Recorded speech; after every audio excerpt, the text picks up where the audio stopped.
What's up? What's up? What's up, people? We are back. Shelfspace, the podcast, back again. I am your host, Almond Brown, and we're back to you again with another episode. You're starting to get to know us, so you know what the podcast is about. Our third partner is actually working this week, Mr. Wild Wild West, so he may not be able to join us. And our Facebook's favorite baby daddy, I'll let him introduce himself. Go right ahead. Good evening, one and all. Welcome to the most popular podcast on the face of this flipping earth. I am one third of the mighty podcast, The Shelfspace, Headaches to No Um Hopefully, I will be able to bring something informative, spark some discussions, open up some minds a little bit. That's right. That's what we look to do, man. Y'all know the podcast. We really focus on uh, things going on in the headlines, pop culture. We like to talk about mental health awareness, self improvement, and we always close out with kind of what we're working on for the week, and sparks a lot of good conversation. So we enjoy people tuning in, leaving comments, and just engaging with us. So we enjoy that. I actually had someone come up to me this week and mentioned the pod. They saw me this weekend and asked me about the podcast, and specifically asked about the Toxic Avenger himself, Mr. Stub Mitchell. So yeah, so so people are tuning in and checking things out. So we appreciate that, man. This week, a lot going on in the headlines that we wanted to just touch on. We're going to, uh, so much is happening, but we really wanted to talk about, what the DOJ did, not with Trump, but actually with Breonna Taylor. But then the whole Trump news came out, and that kind of overshadowed it. But if you guys were watching the news earlier this week, you remember the no knock warrant that was issued on her. Uh, for on her address, not necessarily her, but it was her address. The no knock warrant, police bust in. Um, that her boyfriend returns fire, or actually he fires, not knowing who it is. They return fire. They kill Breonna Taylor, and we had some weeks of protest, and a lot was going on with that. Well, this week the DOJ has charged four of those officers in that incident, and it's really was focused on how they obtained the warrant. So we want to talk a little bit about no knock warrants. Are they necessary? How they're used in neighborhoods across the country? Where it's happening at. We have talked in the past about gun violence, but this one kind of comes in along in line with some of the things we talked about because um, can you justify the use of a no knock warrant, and what was its actual purpose, and then how it's being used now, and in some cases, we say over policing. So, Mr. Stub Mitchell, I know you shared some things with us in the production meeting about the Louisville Police Department. So, what's your what are some of your views on just that case and no knock warrants? No knock warrants. I'm not a fan of no knock warrants in the neighborhoods that they're serving them in because these are the type of things that happen. You're already going into a bad neighborhood. So somebody knocking your door down at 3 o'clock in the morning, first thing that you're gonna think of being awakened out of your sleep, home invasion. And the first thing you're gonna wind up doing is picking up the tool and launching rounds downrange. Right. So I'm not a fan of no knock warrants in the middle of the night. Um, Forgot the young gentleman, 20-year-old that got killed, that was sleeping on the couch. They did a no knock warrant on him. First Yes. thing he did was he picked up the tool and they gave it to him and it wound up ending his life. So me, I'm not a fan of it. I have seen warrants served in the middle of the day, um, but that coming at night, I'm definitely not a fan of that one. Yeah, I don't see how that's safe for the police officers themselves. I think what some people who are in favor of no knock warrants, you know, I just feel like sometimes that could be considered over policing or just um, just what it reminds me of what that thinking reminds me of is the movie Minority Report. Here's a sci-fi reference here for you. So in Minority Report, the basic premise was they were going to catch you before you committed the crime. They were called pre-crime police, and that is where I think a lot of that the feeling, that sentiment behind no knock warrants is they want to do. Now you're when you say no knock warrant, they're knocking down the door and they're not announcing anything. Not, hey, it's the police. It's we're coming in. Nothing. It's just door flies open, and what they're trying to do, the proponents of it say, well, we're trying to make sure they don't destroy any evidence that can be used in the case against them. But in the middle of the night, 2 a.m., a lot of these are used on suspected drug houses. Um, Knocking on the door saying, "Hey, it's the police. We're coming in." Not, "Hey, it's the police. We're coming in." Boom. By the time that happens, there's not a whole lot you can do to get rid of, your whole stash. If it is a stash house. So, um, no knock warrants to me just are a dangerous avenue for especially like you said, in the neighborhoods that they're used in. These are residential areas. Um, lots of innocent people living there, and just like in the Breonna Taylor case, they broke in, and when he fired back, like any person would, they break in the door. Any person, I don't care who you are, you fire back because you don't know who it is. They start dumping bullets into him, But into his house. that the Hankerson, he has a sketchy past anyway. Allegedly, he Mhm. has a sketchy past anyway. Doing the research for this, watching Vice News on the police department, he's caught up in several cases, especially when you go outside and you launch 10 rounds into an Mhm. apartment and do not know what's going on through blinds. Right.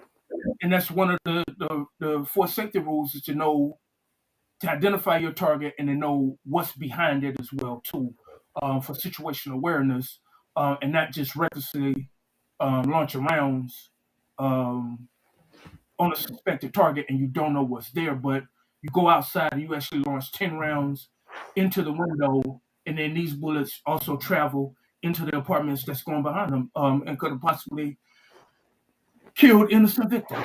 Right. Right.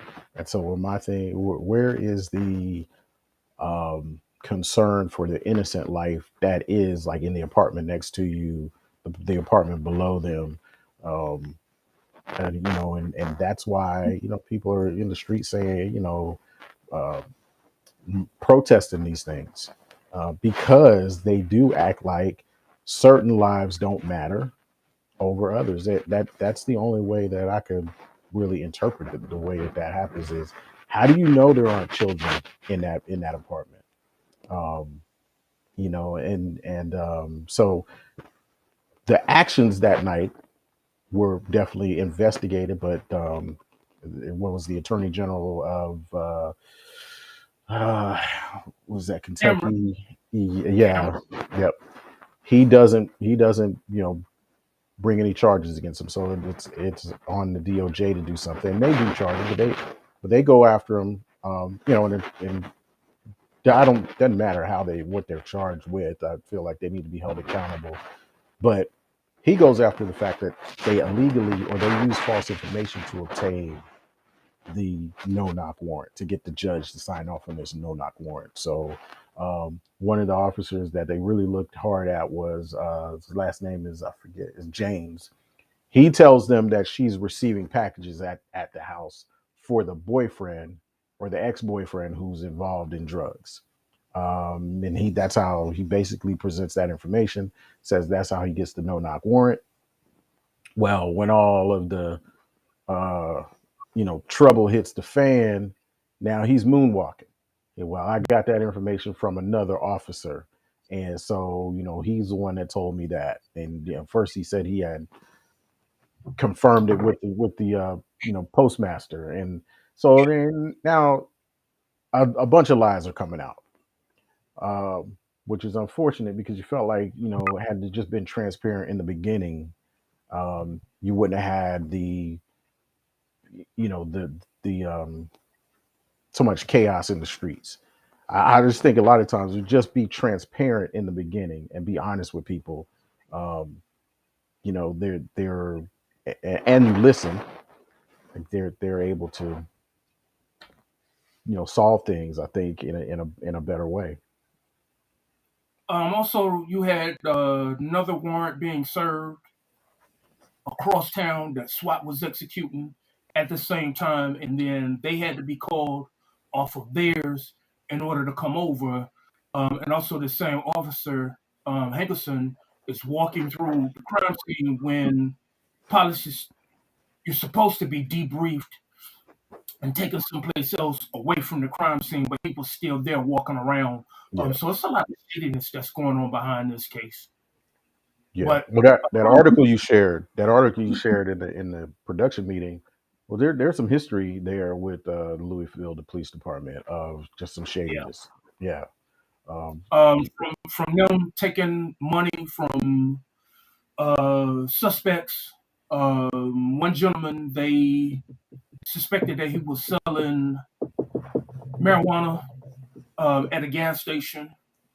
He said they wound up getting him for $24,000. They're on audio speaking about $25,000, but magically only $14,000, $14,010 show up at the get turned in. hmm, And he quite frankly, he did not get his money. He got the $14,000 back. He was a barber as well. They did find some marijuana, but I think it was like less than a gram. It was a real minute amount. But they justified that as his way of trafficking, distributing marijuana. Um, but it wasn't enough to charge him with a crime. But like I said, I mean, they get someone, according to him, allegedly they got away with $10,000 of his money. the Louisville police department took it. Yes, that's what Oh they're wow. claiming. And Yeah. um, another gentleman that got beat up by the police department, allegedly got beat up by the police department in front of his children. Hmm. Uh, he said they wound up getting him for it was in between $8,000 as well too. The money that he was looking to give to his children's mother, the money wound up missing. So this gentleman had the sexual allegations um, of having people, young ladies that have pending cases, possibly making their cases go away if you do something for the kid, the kid will get you back. Yeah. Uh, and they also this same gentleman is tied up in that one as well too. His name was brought up in allegations of that one as well too. So just like I said, this gentleman he has um, a long storied history in while he was with the department. Hmm. Yeah, and then in reading up on this, no charges against the officers from the Attorney General of Kentucky. The jury found Hankinson not guilty on charges of wanton endangerment. Um, so yeah, so okay, they were charged with wanton endangerment, but they were found not guilty. But Guilty. yeah. So my thing is, well, the thing is, you wonder what was really, what is it that this jury didn't see or didn't know about, that led them to a not guilty charge. When you go with the DOJ, they come back with a guilty charge. Um, but the DOJ found out that the officers who then tried to say, "Oh, we didn't, I didn't know," you know, uh, that he did this. I was going off of what this officer said, and they were all trying to basically throw each other under the bus. But it comes to find out through records, phone records, that they were working, conspiring with each other to work up a story, basically to cover it up, because they knew what they had done. Again, with the whole Minority Report idea, like, I'm going to catch you doing it because I know you're doing it, and I don't need any evidence because I already know. The whole pre-crime, uh, um, idea of things, and um, so the DOJ, charges them, all four of them, and I think some of them did get fired, but um, charges all four of them, for what they did. Now we're going to see what that leads to in sentencing, or in actually trial. We'll see. But I mean, there's a lot of shadiness, and as they always say, you don't need 12 jurors. You only need one. You only need against one. He's not guilty. Yeah, but it's what I think, the whole protests that have been going on with Black Lives Matter, and with police, with over policing.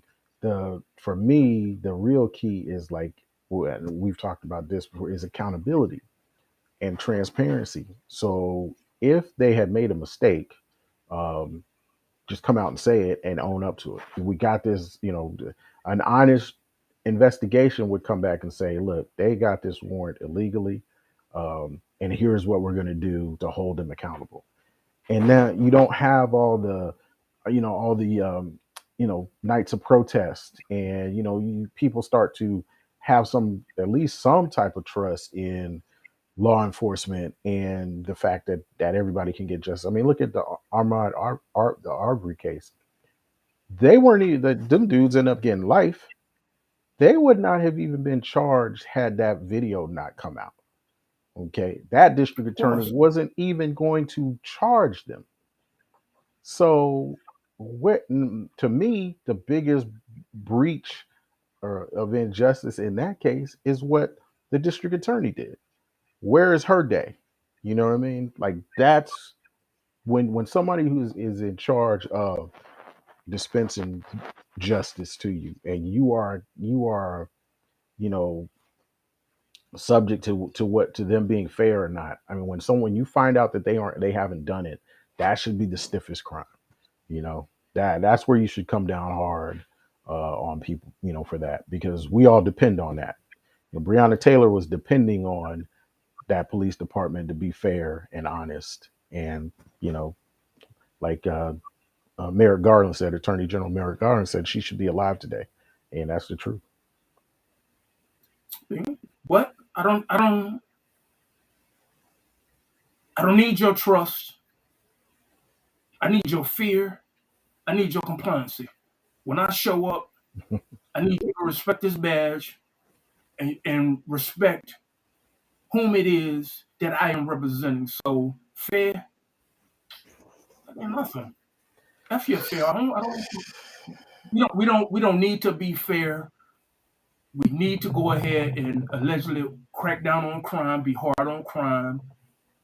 We need these funds for the Mhm. police department. Same thing with the cash bail system, where even if you're found not guilty, they still get to keep your money. Right. So Now, without crime, policing is a business. It's a corporation. yeah, taking advantage of the least of us, those who can't afford good representation. Ronnie Perry, thanks for watching, Ronnie. Ronnie's got, yeah, his comment about the Brunswick case was, how many cases has that system covered up? And that's exactly what you think of when when you find out that she wouldn't press charges. Matter of fact, after it happened, they're friends with her, so they call her, you know, and she's supposed to represent everyone in the county and all the victims in the county, who want justice. And so they call her. And again, had that that case wasn't going anywhere had that video not been leaked or given to the press. And So I feel like the Armand Arbery case isn't over until something is done about what she did. Okay. And again, like with these no knock warrants. Now, my question to you is, I know you said you didn't like no knock warrants, but are there situations where no knock warrants, or, no knock warrants would be okay with you? Not necessarily, because I mean, the cases where they're using no knock warrants, it's not like these dudes have a job. You've already put surveillance on them, so you know when they're coming or going. You Hmm. already know what time of the day, especially if you got confidential informants, and they're doing all the legwork for you. They can go ahead and set up a pattern of when you are at home during the day. So, bam, you go ahead, you knock your warrant, because I've seen a situation where the GBI, they came through, but the thing was is that they drove on the lawn and they circled the house. Mm, They knocked on the door, yeah. which is normally what they do is that you secure the perimeter first and foremost. Where are they going to go? You're already armed to the teeth with military style weapons, Right. like you're going in a battle. You got your ballistic shields. You got everything except for tanks, surface to air missiles, and Harrier jump jets. You got everything that you need in place. Where are they going to go? You're already prepared to lay everybody down inside of the facility. Where are they going to go? And Mm, if you're going to do a no knock warrant, why don't you go ahead and throw your spray in there so that your smoke bomb or whatever, a concussion bomb, or something to go ahead and disorient anybody. And once that thing goes off, right. you're gonna think twice about shooting. Yeah, I can understand. That's a good idea. I mean, I So you I want always use I want to diversion. There's always some kind of diversion that you can use right. first and foremost, besides please, please, boom, hitting the door and then Yeah. standing right there in that fatal funnel. Yeah. Well, I think with the no knocks, they don't even yell police. They just break in, which I think is dangerous. I think at the minimum, even if it's just a second, you should just say, now, hey, it's the police, police, police, boom. And still, that doesn't mean the person inside is not going to be confused and won't return fire. I mean, there's been these home invasions where people just break in the door and they break in and yell police. What I mean, who in their house is going to just lay down until they confirm, these are police? So there's got to be some, like you said, if you've got enough evidence to to get a warrant, you've got some, you've got something. The judge isn't just going to sign off on anything. So whatever you think they're going to get rid of in those few seconds, it's just not worth the mistakes, the danger you putting in, other officers you put in. Um, yeah, they got to get rid of that. Why wouldn't you serve a no knock warrant at Mar-a-Lago? If you know if you got the door and Yeah, it's the yeah, FBI, yeah. already know to go ahead and start destroying evidence or hiding Right. evidence Yeah, yeah, and yeah. stalling them at the door. So why wouldn't you use a no knock warrant at Mar-a-Lago? Well, yeah, they're not. Yeah, they're not going to do that because he's definitely. Well, he's got Secret Service there, so you're putting everybody at risk. So they knew, they had a heads up, and it was coming. Um, that But I that mean, thing, that's weird. That whole thing is weird. Um, so they're not doing it for just anything. They know there's something there that they have to get. Harvey Weinstein, you showed him respect. Bernie Right, Madoff, right, you right. showed him respect. Yeah, yeah, You show these high profile people, you show them respect and you knock yeah, on their door and you give them time to destroy evidence or stall, um, and get out of yeah. the way, Right. or get things out of the way, but then you're in the hood. Don't Right. nobody care. So I'm No, just gonna knock I it off. agree with you there. Yeah, no, I'm not arguing with you on that. I agree with you there. There is a different value that they put on Breonna Taylor's life than they put on Harvey Weinstein or put on um, Madoff or even some other uh, high profile people or different types of crimes.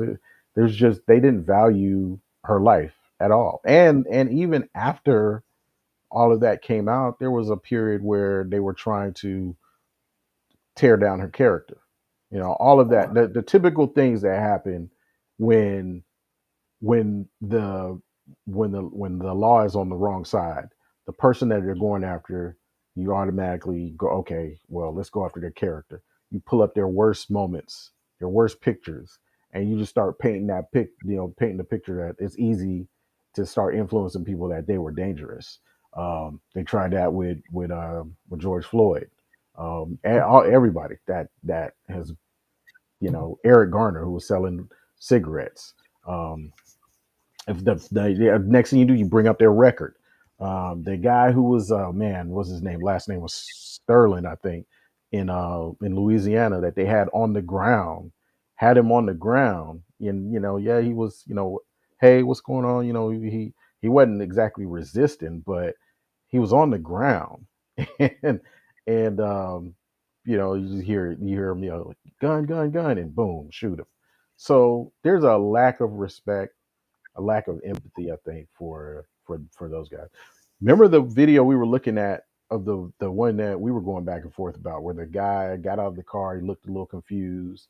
The officer chases him down. I forget what state that was in, but me and you talked about that one. Was like, dude shouldn't have ran. Um, but you were kind of saying, he's got him on the ground. He's not a threat. Um, and he ends up getting shot. Um, there is just that you brought it up. There's just that lack of respect for that lack of empathy for certain people. and it's not that you don't the respect for the high profile person. You're respecting my lawyer because you already know my $1,000 an hour Yeah, lawyer will come through and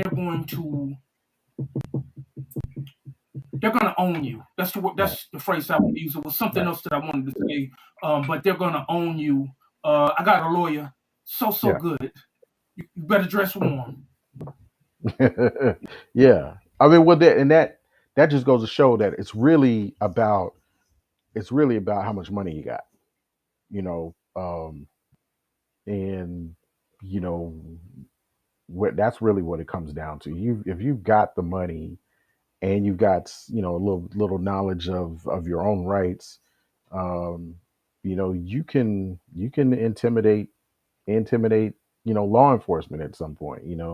They back off. They might respect you a little more. They may not still won't like you, but they're going to respect you a little more because you know your rights and you've got the money to back up what's going what your fight.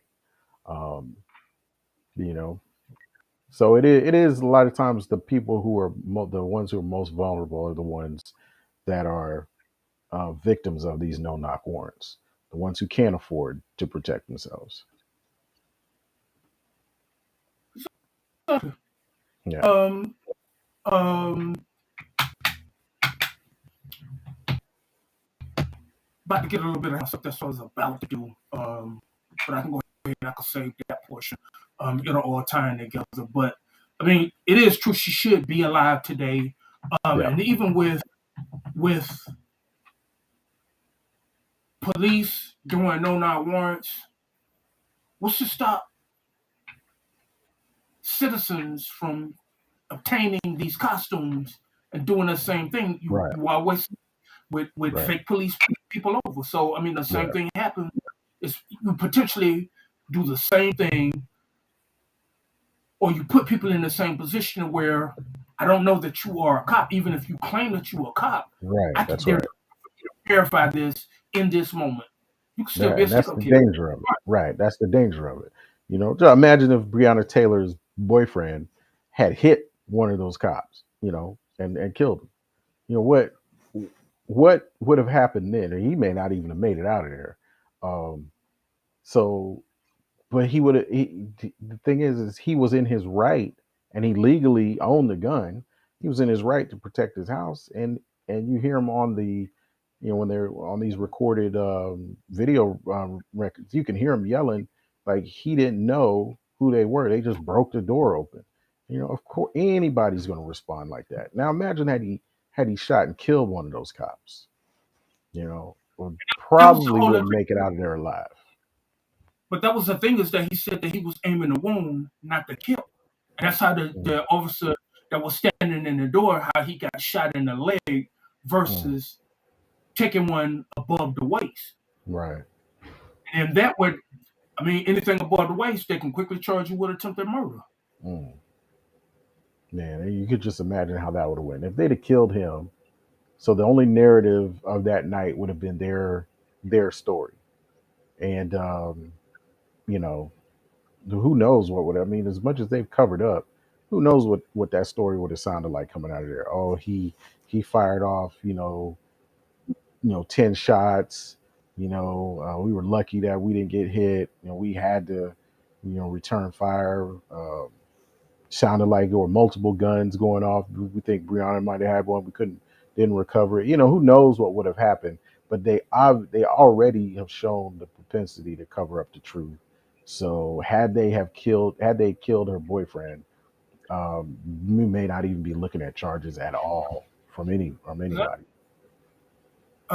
This case would have never come to light. This just would Yeah, have been another day at the office. right. Had that not on camera. Um, just like they allegedly claimed that they thought that she had an armor like 15 as well too. So Oh wow. they were definitely looking to demonize her. Yeah. You're the scum of the earth. You're a drug dealer.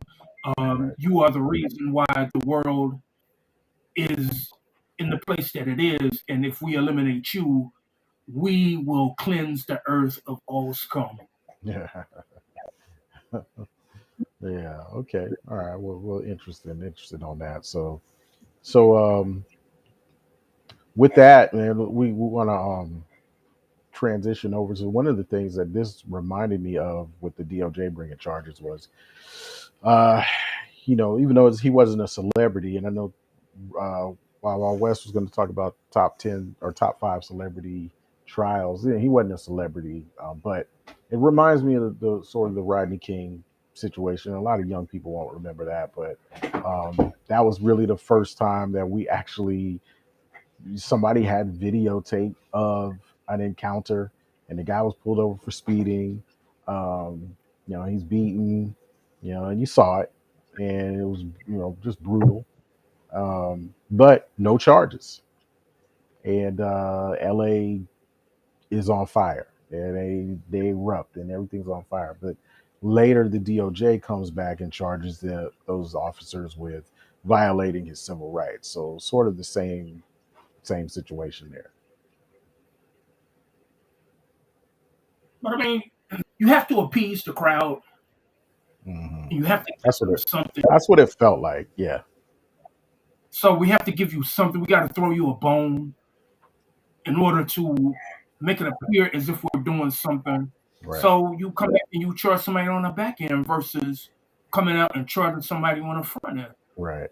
That's what it felt like, and I just don't feel like even though DOJ is charging these officers, I just don't feel like that was like it didn't. That doesn't fix the problem.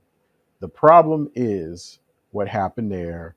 The problem is what happened in Brunswick, and it happens all over. Even in the Michael Brown case, I think the problem there was it should have gone to trial, and it didn't even get that far. There was enough for it to have gone to trial.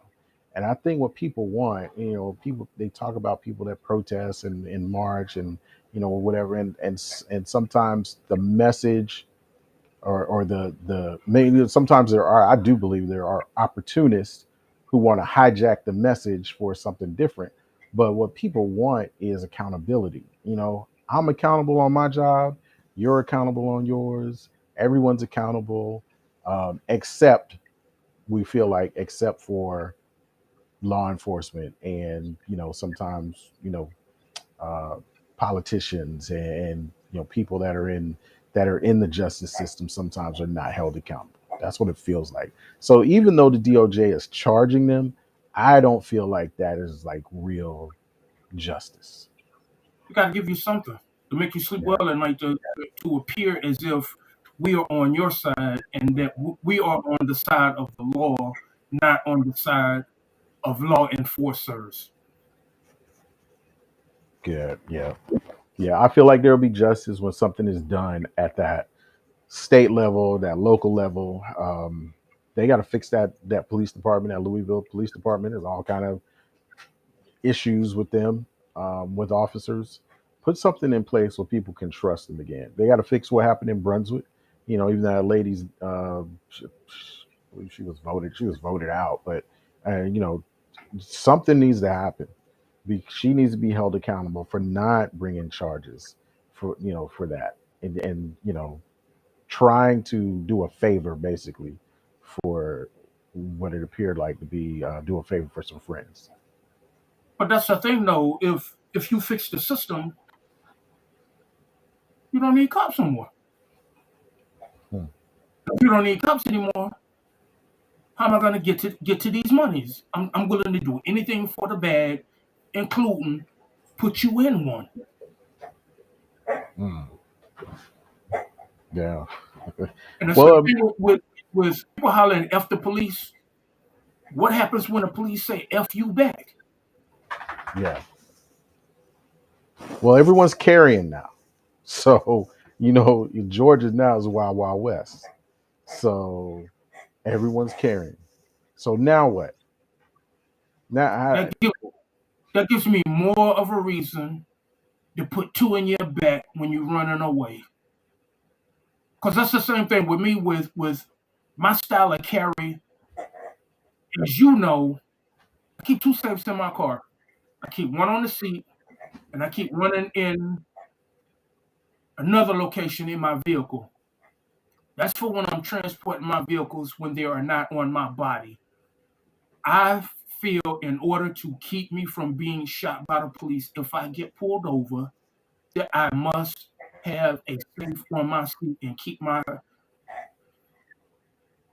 firearm off body, not just for my safety, but for the ease of the police as well too. Because I already know I am not gonna get the same perks yeah. as Sterling did. May Allah's peace and blessings be upon him. I mean not Sterling, with Armand Arbery, may Allah's peace and blessings be upon him. That you get the unarmed black man syndrome, and everybody cries out as soon as it's said that I got pulled over and the firearm was in the vehicle. Mhm. And they need to just say is that I had a firearm on me. So I mean, I have to take extra precautions, extra steps, so that my people can sleep well at night. Because I know that that's an issue um, with my folks, with me carrying. I don't have the image of the safe Negro. Um, I'm not afforded that luxury. So I mean, Mhm. I have to take steps, and honestly, I don't mind it. I know a lot of people is going to say that one shouldn't have to do that. That I have the same rights as anyone else, and we all know that that is not the truth. I have the same rights, but the way that they are executed are not in the same fashion. Got it. All right. Well, we'll see what comes out of that. I got my eyes on what's going to happen in Brunswick. At some point, I feel like there should be some charges filed against her too. So um,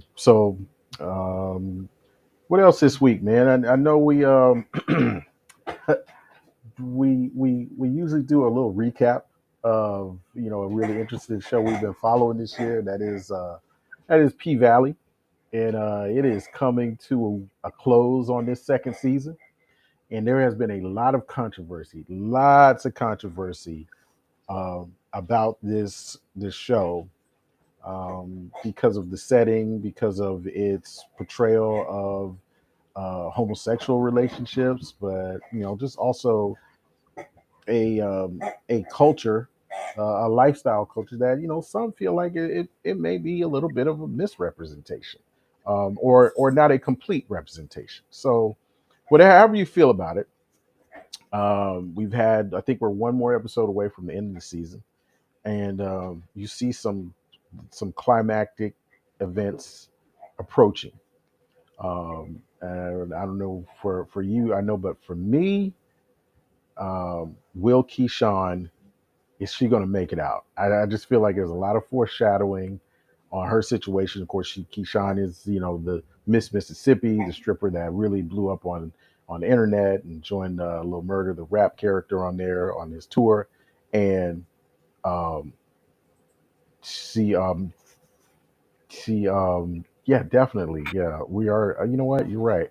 We are going to talk about Brittany Griner. Let's before we get on to P Valley, looking at my notes here, Brittany Griner.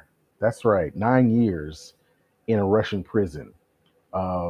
So, ooh, man, that is tough. Because there's a Is it? lot. Well, yeah, there's a lot out there saying, well, she knew what she was getting into. She broke the law in a foreign country, and that's what happens. They But said she knew, or did she say she knew? um, Or was that coerced? right, right, right. Yeah, she did give a statement. It did feel like it was prepared by someone else. This is what you need to say. But um, I don't know the laws in Russia, but I would think that uh, you would want to know the laws there before you're carrying uh, cannabis with you, marijuana. Um, but that's the thing. You've been there for 8 years, though. You've played there for 8 seasons. Right, You're gonna pick up some stuff, be it the language, be it the culture, and for her, be it the laws. You're gonna pick up something in 8 years. Um, they're saying that she had a prescription. right. That's all well and good, but does your prescription, is it global? Well, who would know that? And my thing with Who would that one know? is even with that one, if you have a prescription and it is not valid in Russia, Right. and you need your cannabis in order to function or for recreation, Yeah. where do you get it from inside of Russia? Right. Right. Um, it just it's. I think it was kind of obvious that she knew it wasn't legal. We don't think that it's. I mean, we don't know, but I feel like if it was a prescription, she would have been able to prove that. So she was in a tough situation because we know that these players go overseas to make money during the off season. We know that they don't get paid as much as NBA players, but so they do that in the off season. She's like you said, she's been playing for them for a while, but at some point, or especially with the political scene that's going on, it kind of is like it kind of should dawn on you that it's no longer safe over there. They are not an ally. And what she did was just kind of um, give them a weapon to use against us to get they're going to do a prisoner swap. You know that, and that's what they wanted. And they figure, okay, we'll use Brittany. She's got a name. People know her. We can get some sympathy on that. People will be outraged about it and get them to do a prisoner swap. So they're talking about swapping her for a warlord, a weapons warlord. I mean, come on. But But look at the pieces that dangling out there with her with Paul Whelan as well too, right, and right, that his background is a little checkered as well too, right, right, allegedly. But you're using these two pieces to let go the Lord of War. The Right. same person that they made a movie about. Right. Right. The Nicolas Cage movie, Lord of War, is Yeah. based on him. Yeah. Uh, you know, Brittany put us in a tough situation, man. But I mean, just do the swap and just call it a day. Can't you just can't leave her over there? I mean, this ain't good. This this ain't good for us, and we don't need to see us abandon, the United States abandon Brittany. That's not going to go over well with a lot of people.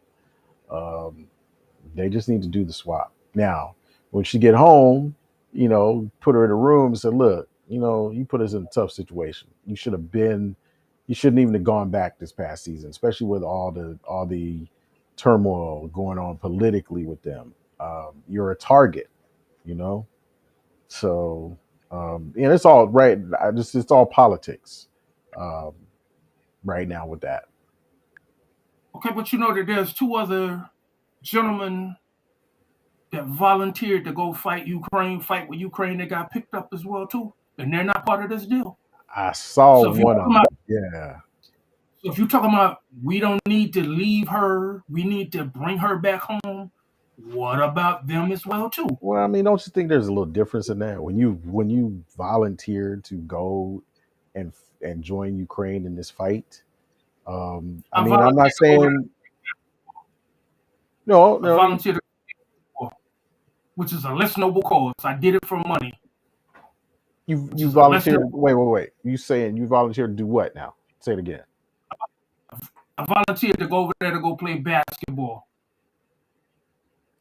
I volunteered to go over to fight for freedom, the same thing that Americans are taught. We go to the fight. We don't let the fight come to us. So you're gonna leave these two out and let them stay over there, but then you're gonna go you're gonna go get her because she's black, because she's a woman, because she's a black woman, because she's a lesbian, because she's a black female lesbian. We got all of these agencies that's gonna be on our back, so we have to go and get her. And y'all know what y'all were doing. Versus going to go get somebody that is cannabis oil, $2 cannabis oil. Mm, So that's why I'm asking, what's the difference between we have to go get her right. versus y'all be all right. Y'all know what Nah. y'all Yeah. y'all signed up. I I'm know where still you're an going American. with that. I know where you're going with that. But it's Brittany Griner. It's Brittany Griner. Who It's is it's. she? I know you. I know. But She's not. She's not the Shaq of basketball. She's not the female version of Shaq in basketball. yeah, she's close now. Yeah, that's a big that's a big woman. Who, But who knew her outside of her getting picked up? uh Who are who you? who knew her? You said wait, who you saying who knew her? Yeah, who are I you? knew You the her. same. Yeah. You are no different than the rest of them chicks that's out there at Fort Gordon, out at the gym at Fort Gordon. Ain't no different. Oh man.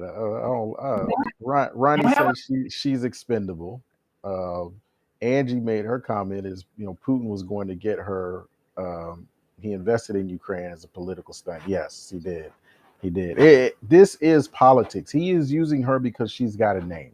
People know her. They recognize her. Like you see a picture of Brittany Griner, you pretty much know who she is. And and you're an American. You are an American, and we what? caught you out, and we're gonna paint you as a poster child, and we're gonna go ahead and we're gonna spend this because we know you have to come and get her. So she's more important to you. She's more valuable to you than the Lord of War is to us. So we come on now, you're gonna get. I You the one put you the one put this on the table that you I want to did. do a no, Yeah. not you as a person, not you as a person, America. Right. We put on the table. We put on the table we will do a prisoner swap. Right. Right. Ooh, I'm salivating at the mouth. Okay, you can have Paul Whelan and you can have Brittany Griner. Give us our boy back. Right. I know. The Yeah. same, the same one that was caught on tape saying that he wanted to kill Americans. Selling you these weapons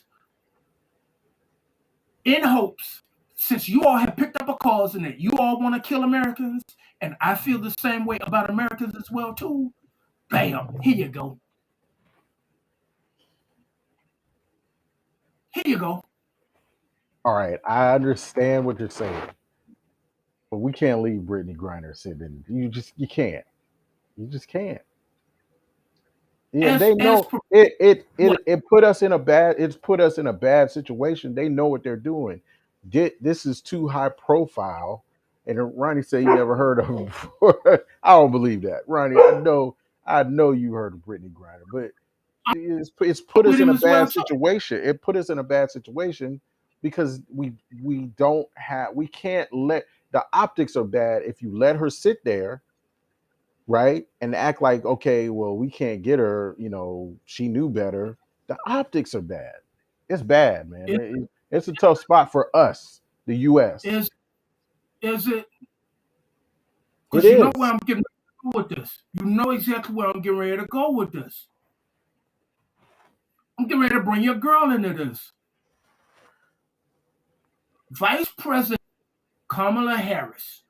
What the flip has she done for this? And she's a woman. She's a black woman. What has she done? What charges she led to go ahead and get her back? I would have more respect for this if she did something other than put out one flipping tweet and then claim that she was illegally detained. What there's no win, there's no way to win in this. There's no way. There's nothing uh, Vice President Harris can say. There's nothing President Biden can say. There is no win because You if you have to give if up. you say something, if you say something and it looks like okay, we're about to negotiate, we're going to get a WNBA star for uh, an arms dealer. That don't seem right. Okay, but Please if hurt you me. don't do anything, you let her sit there. We got people over here saying, well, you're not helping her because she's a woman, because she's gay, because she's black, she's not important, she ain't LeBron. Literally somebody said if it was LeBron, they'd have been over there already. If I were LeBron, I would not have cannabis oil in my All right, luggage. we know that, but she did it, And I and we wanna can't and I we can't go back on that. okay, but you've been there for 8 years. You know what the deal is, and then I holler, it was a mistake, but you pack your bags, you know where you're going, and for two flipping vials, and you can get cannabis oil anywhere on the face of this earth. You probably can get it at Food Depot. I'm not saying that you can get drugs out of Food Depot. I'm not saying that. But you can get drugs anywhere on the face of this earth.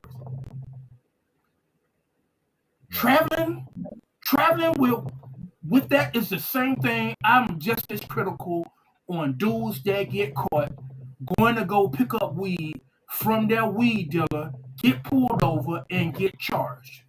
You don't have a DoorDash, a weed DoorDash.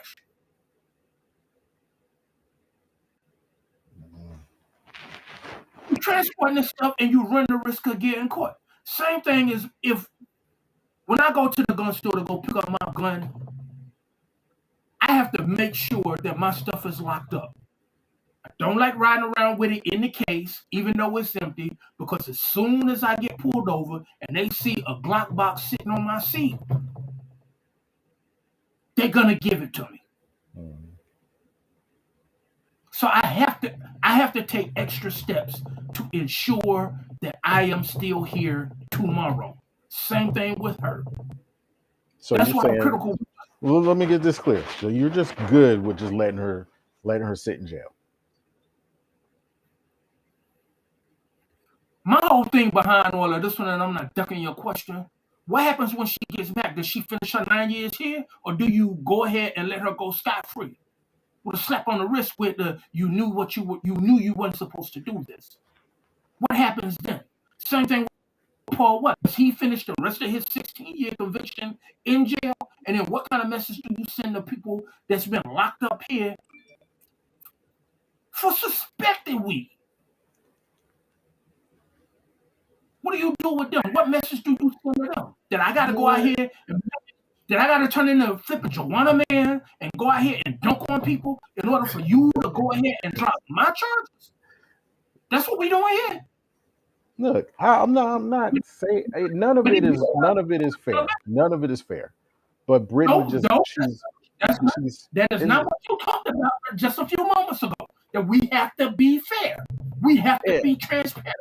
Yeah, no, we do. We do have to be transparent. But I'm just saying this is a situation here where politics is dominating the decisions on this, and you just can't. As much as I would not want to give up an arms dealer, not just any arms dealer, but a mega arms dealer who was bent on killing Americans.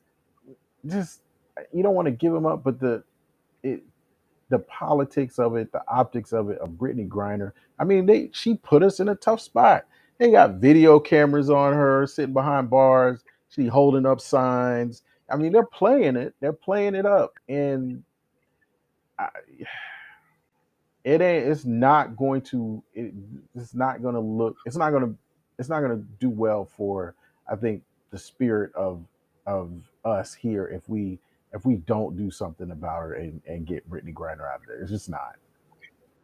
Okay, so I'm going to answer your question. Do we leave her? Do we bring her back? Right. You bring her back. You bring her back. But in order to bring you back, you got to finish your sentence out. If we're gonna leave the rest of them locked up for what they did, and here it is, you embarrassing us on a world stage, you gotta sit down. You owe us. And it's not like you could cut us a check, because you were, like I say, you were not LeBron.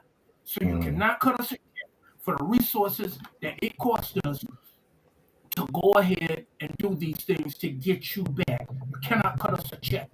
So you got to sit down. You can come back home, but you have to finish out your sentence.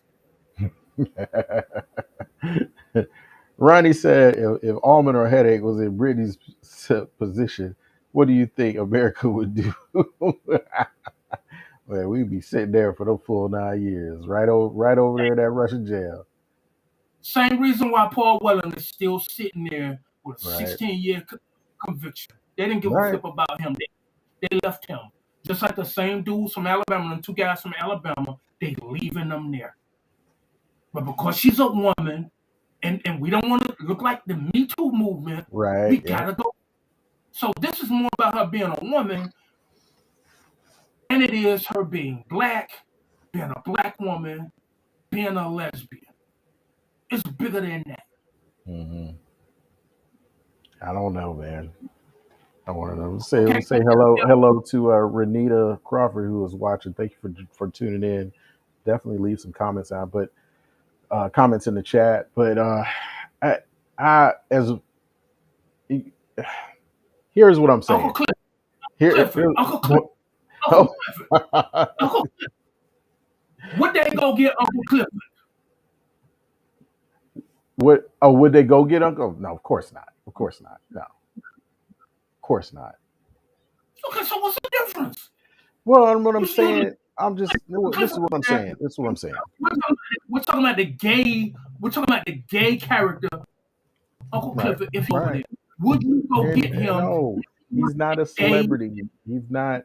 If he were a gay man, would you go get him? He's not a celebrity. Would you go get him? If he was a celebrity, yes. She's not either. She's a hood celebrity. You know her because you went to school with her. She's not a Sue Bird. She's not a Diana Taurasi. She is not on that level, bro. Whoa, so please wait a minute. Wait a minute. Hold on. Go spend that. Go sell that crap to Ronnie. No, That he don't know her. Go sell that to wait a Ronnie. minute. Brittany Griner, you don't think Brittany, man, you understand this? She's like what, 6'11"? Well, how tall is that woman? She Yo, dominates. Sue Bird is 4'3", but you know Sue Bird. All right, You so knew. Okay, so since when I was 11 and Duncan, I know.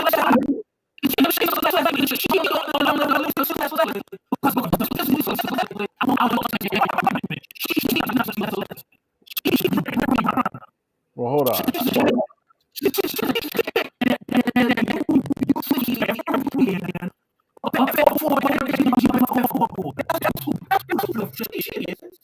Well, hold on. Check your mic for a second because it's like cutting in and out. But what I'm saying is, Ronnie says I'm falling into the celebrity trap. I get what you're saying.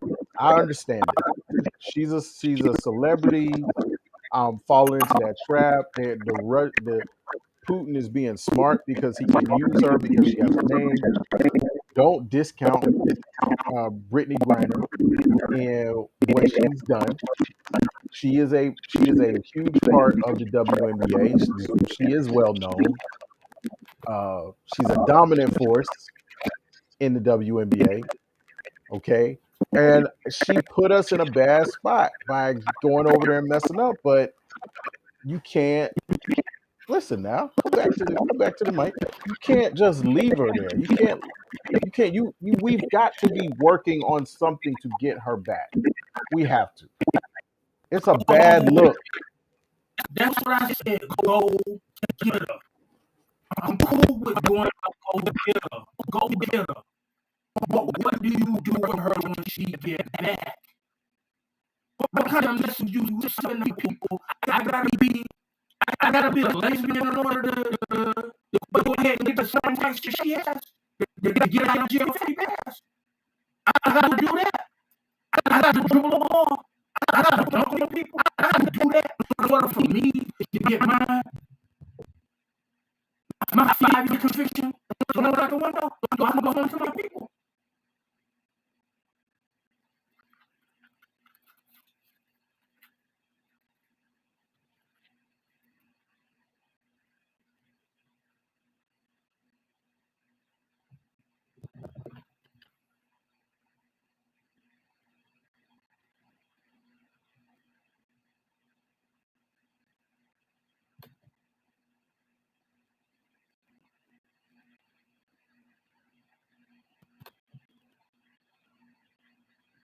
No sound, Chris. No sound. You have no audio. There we go. My bad. Darn, get your mans. This is what happens when this argument starts falling apart. This is what we do. We clip the flipping audio to try to silence me. No. Listen. What I'm saying is, I get it. The celebrity thing, I get that. But this is just one of those situations where we got to play politics. It ain't a good look to leave her over there. Okay, the reason why I'm so animated behind this is when I was doing my research on this one. The first place this brought me back to was the Khalid Browder case. When Khalid Browder was accused of stealing a backpack.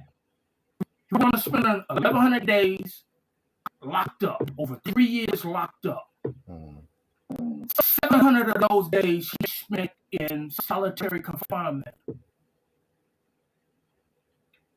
They knew the case did not have any water or any validity to it. After they have beaten this man, subjected him to the program, he's attempted to kill himself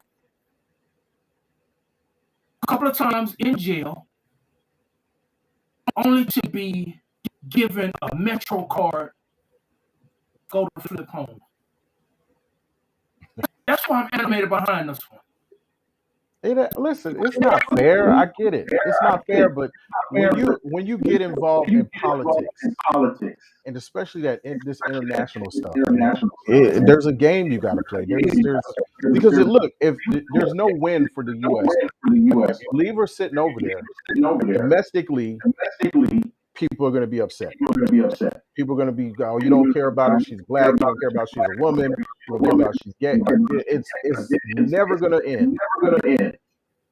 If you go over there and get her, and you exchange her for this arms dealer, well, what you do? You put another dangerous criminal out on the out there to hurt us in exchange for somebody that all they do is dribble a ball. It's never going to work. Okay, I get all of that. Okay, if you go ahead and do this, you're putting potential, putting this man back in the business all the way again, and him killing other lives. You're putting lives for her, and that's what I'm saying. If you're going to go ahead and bring her back, oh, your mic is cut in and out.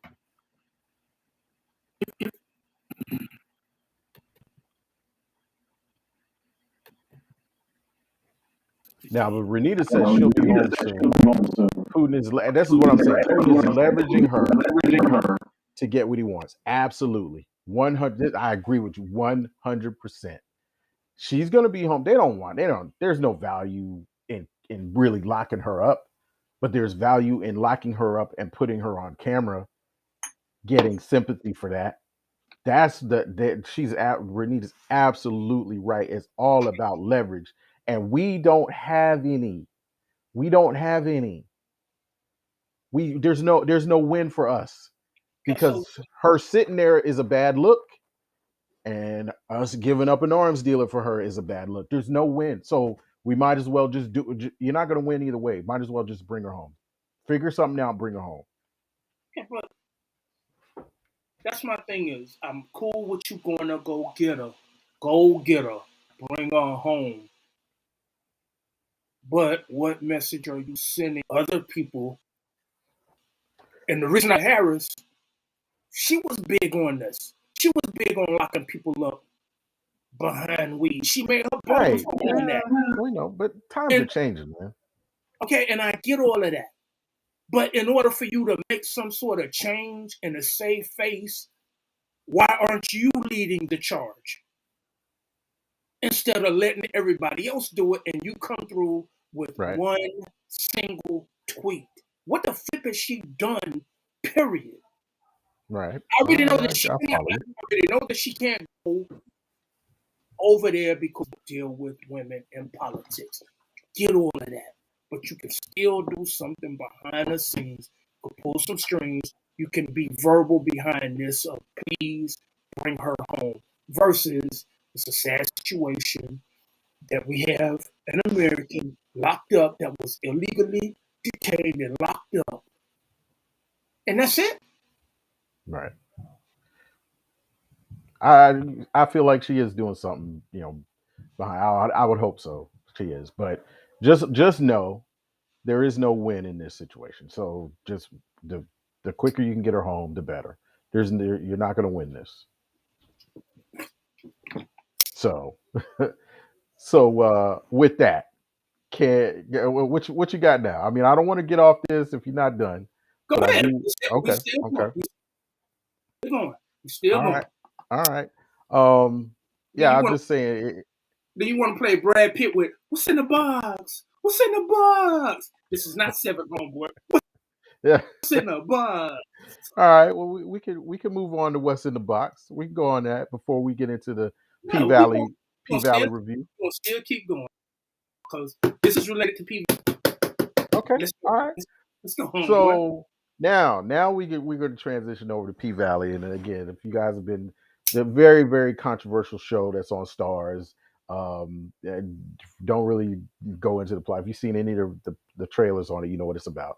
So it's coming to the end of season 2, and the controversy in this show really has been the the focus on not only is set in a strip club, so there's a lot of sexual you know, sexual references and sex scenes, but also uh, it is really profiled um, homosexual relationships, you know, in a graphic way. And so there's been a lot of controversy on that. And so we're coming to the end of season two. We, will there be a season three? Most likely, because even with all the controversy, that show has been very, very popular, and I'm you know, very happy for the writers on that. They have established some interesting storylines, but what we have talked about on here before, sometimes the sexual scenes and the really shocking stuff that happens overshadows the storylines. So we like to focus on those storylines. One that jumped out to me, or jumped off the screen to me in the last episode, was really Keyshawn. And Keyshawn is, you know, one of the strippers there that is an abusive relationship. That they did a backstory on her a few episodes ago. She's, you know, was raised by a stepmother who didn't really treat her well, and you kind of see some of these things that develop in them, their personalities that carry on into their adulthood.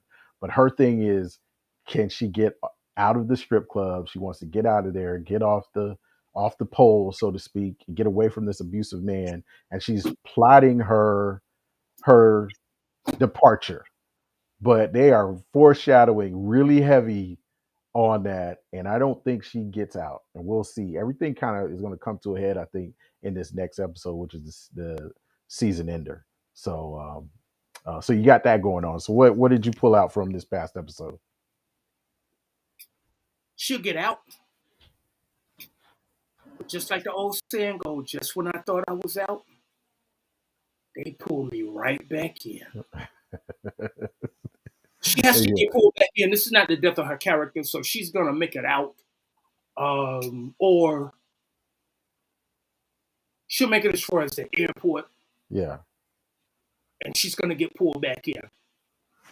I don't Uh, know, man. I think something happens. I don't know. I'm not saying she dies or whatever. Something happens. She had a tweet that came out a few weeks ago that sounded like kind of like the finale. Like, you know, it was fun working with everybody. It was a tweet sort of like that. Great experience, and people were kind of like, oh, well, you act like you're not, you know, gonna be back. So I just remember that tweet happening several weeks ago, and then the way they just are really, really, you know, we learned about foreshadowing up there at GHHS, and the way the way that they are foreshadowing her storyline, and hey, don't tell anybody you're leaving. You know, only one person knows that she's planning her escape, and something tragic's gonna happen. I just feel like something tragic's in the same way that her story ties in with Autumn's as well too, that happening. you're escaping your attacker with all of this money. The only difference is that you get to keep your kids and I didn't get to keep mine. Right, right. But speaking Not of so, her, not so bad. her and Andre, so she's pregnant. Whisper tells her she's got twins coming, and you know it's Andre's. She hadn't said anything to, you know, the next mayor of Chuckalisa, but so that's getting ready to happen. That's getting ready to probably be a storyline for season three if you know, if he doesn't find out in this next episode. Roe versus Wade. We're Mm. gonna revisit Roe versus Wade all over again. And revisit that again. They and we talked about that episode where Mercedes takes her daughter to an abortion clinic to give her that option, you know, of what she wants to do. So yeah, another opportunity for them to, you know, build an episode around the abortion argument. Yeah, good point. Yeah. Um, Um, mhm. um, the portion that I actually loved about last that made me really, really, really, really in love with Mercedes is the art exhibition Oh yeah. where she is painted as an artist and this is a reflection that you are more than a stripper. Hmm. You are so much more than a stripper. You just have to believe it. I can't tell you that you are something. I can't sell it to you. You have to be able to sell it to yourself that you are way more than a stripper. And the way she painted her with those photographs, that was amazing. But I mean, like I said, I see that as from a photographer's standpoint Right. and the message that you're looking to convey to your audience.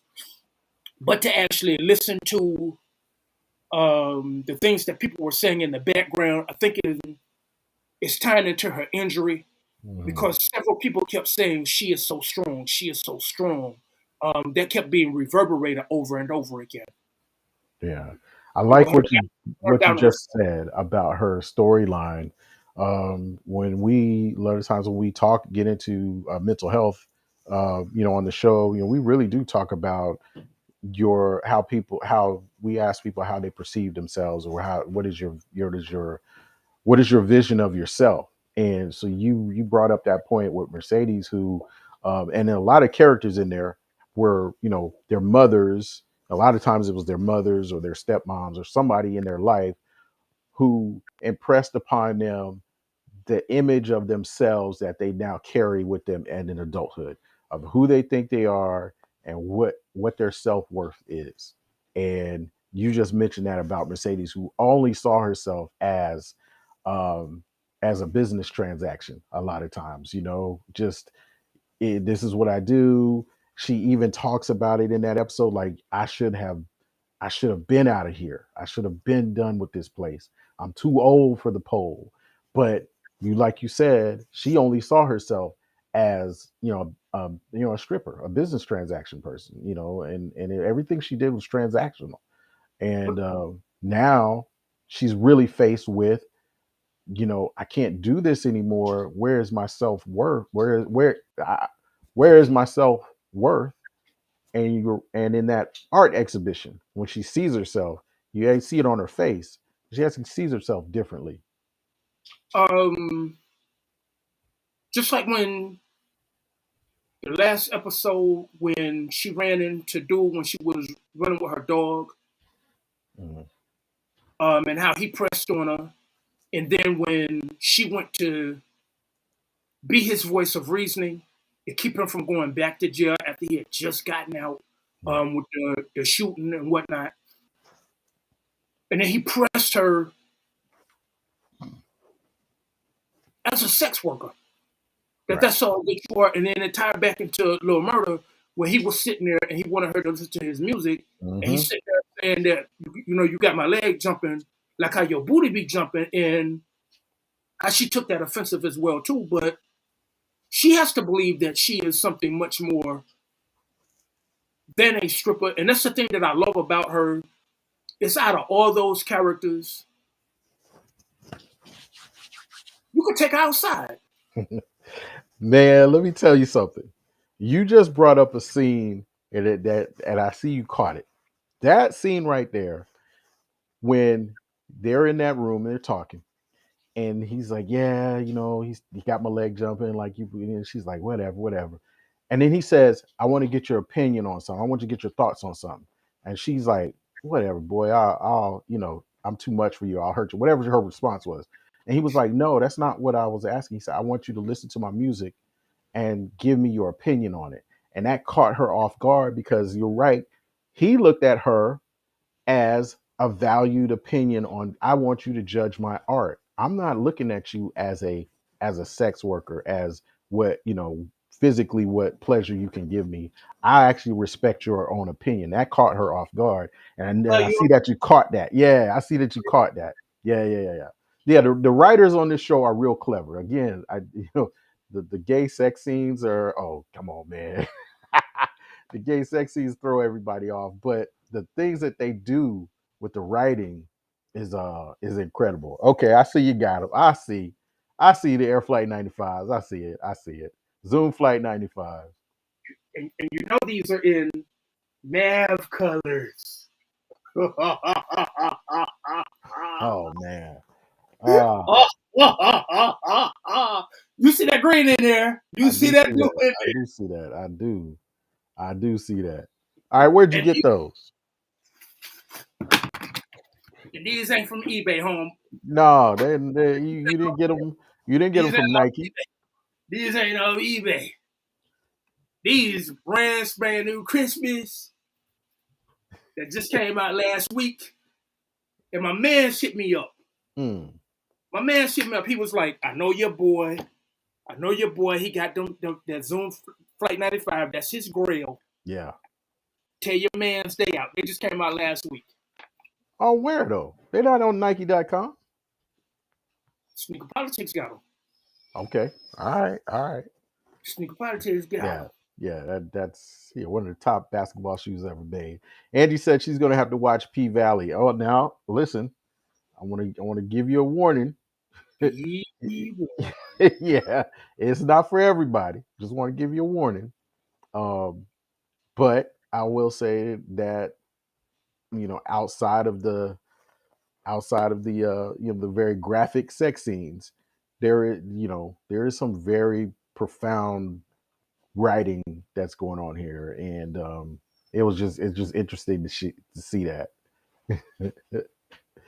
Oh man, hey headache. He said he can get some like for no, you can't. $75. No, I you don't know can't. about that, Ronnie. You can tell me where those are for $75 though. You can't, bro. But No, you can't. Um, this week's oh, episode, what I got from this week's episode, um,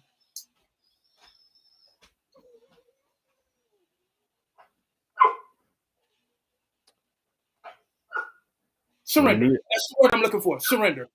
This week's Renita episode. said Renita said she's never seen an episode. Again, got a couple people that haven't seen it, so a few people that haven't seen it. But I'm just telling you, go ahead and give you your what you got. Let us tell you about it. I'm just warning you if it's not you're in your wheelhouse. You're not gonna. Yeah, it is on Stars, but I'm just telling you, don't. This week's episode was the premise behind this week's episode was surrender. Um, Mm, Roulette surrendering to Caucasian dude. okay, right. Clifford having to surrender to losing his grandmother, the possibility of losing his grandmother. Yes. Um,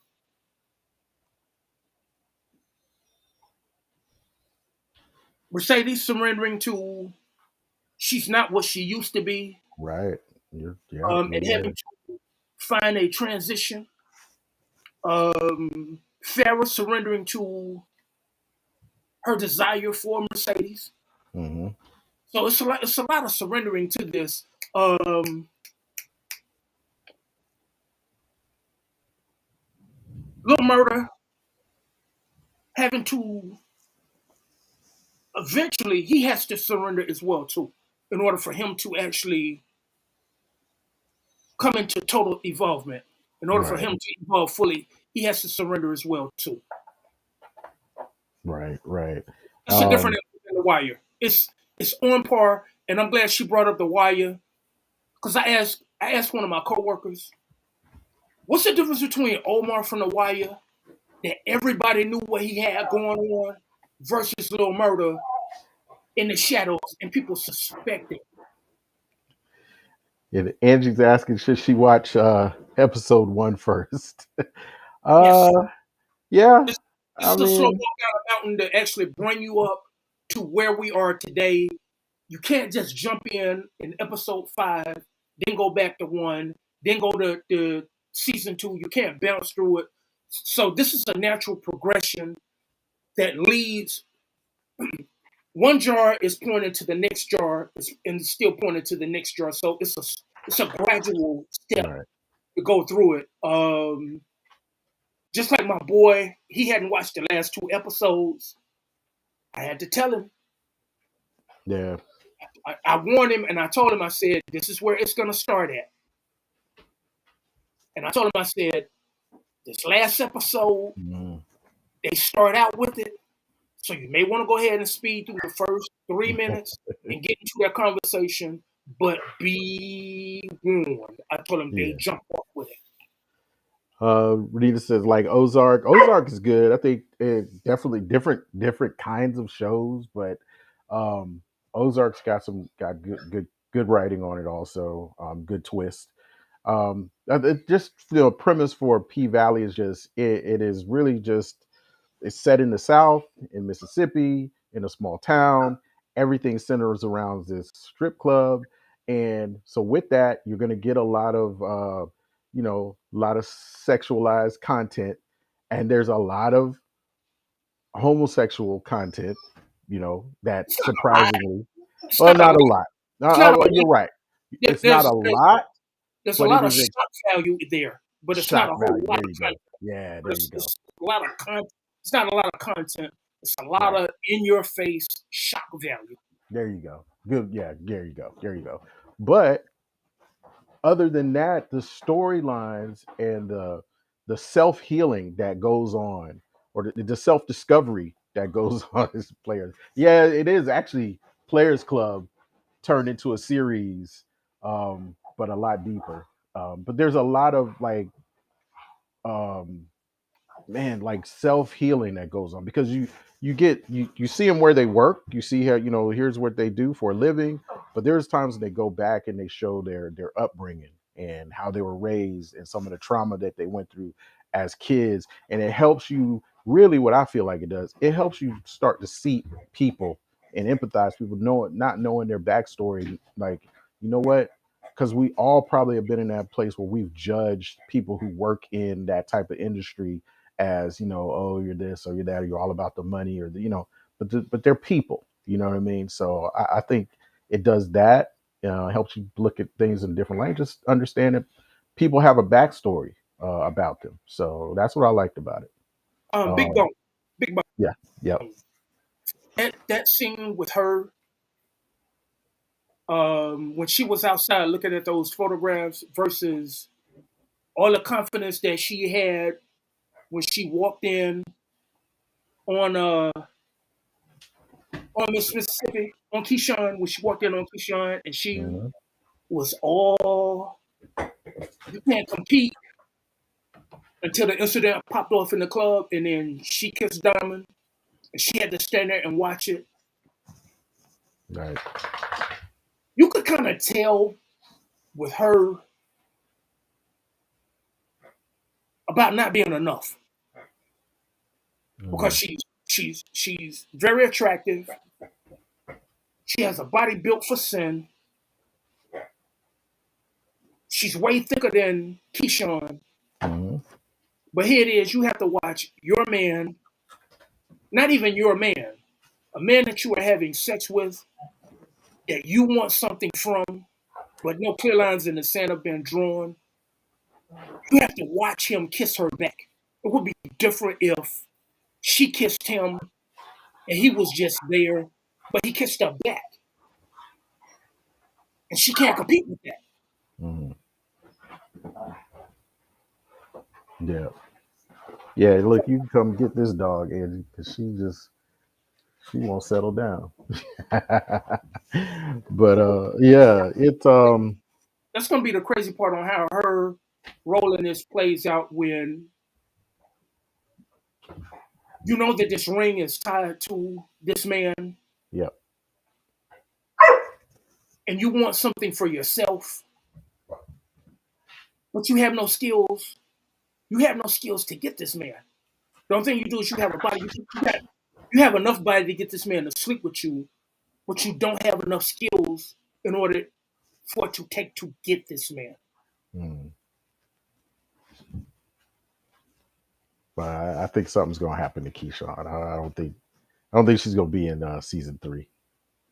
I think Big Bone, because Big Bone know that she's gonna leave.